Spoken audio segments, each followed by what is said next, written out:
मेवाड्डा का शेर राणा सांगा। नमस्कार दोस्तों, आज कहानी है एक ऐसे शूरवीर की जिसके नाम से दुश्मन कांपते थे।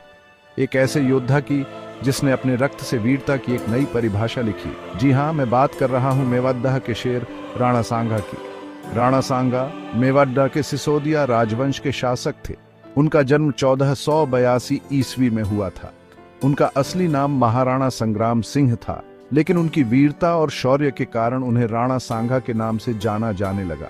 राणा सांगा सिर्फ एक राजा नहीं थे, वो एक योद्धा थे, एक कुशल सेनापति थे और सबसे बढ़कर एक सच्चे देशभक्त थे। उन्होंने अपना पूरा जीवन भारत मां की रक्षा में समर्पित कर दिया। रणभूमि का रणबांकुर राणा सांगा बचपन से ही निडर और साहसी थे। कहा जाता है कि उन्होंने बहुत कम उम्र में ही युद्ध कला में महारत हासिल कर ली थी।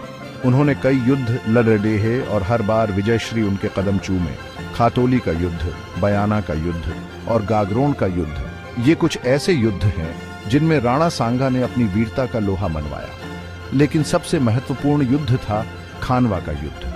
1527 ईस्वी में हुआ यह युद्ध मुगल बादशाह बाबर और राणा सांगा के बीच लड़ा गया था। यह एक भयानक युद्ध था। राणा सांगा ने अदम्य साहस और वीरता का परिचय दिया, लेकिन दुर्भाग्यवश उन्हें इस युद्ध में पराजय का सामना करना पड़ा।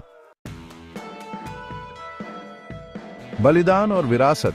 खानवा के युद्ध में राणा सांगा बुरी तरह घायल हो गए थे, लेकिन उनकी वीरता और हौसला कम नहीं हुआ था। कहते हैं कि जहर देकर उनकी हत्या कर दी गई थी ताकि वो मुगलों के हाथों बंदी न बने। राणा सांगा भले ही आज हमारे बीच नहीं है, लेकिन उनकी वीरता की कहानियां आज भी हमें प्रेरित करती हैं। उनका बलिदान हमें याद दिलाता है कि हमें अपने देश और अपने आदर्शों के लिए हमेशा डटे रहना चाहिए। प्रेरणा पुंज राणा सांगा। दोस्तों, राणा सांगा का जीवन हम सभी के लिए एक प्रेरणा है।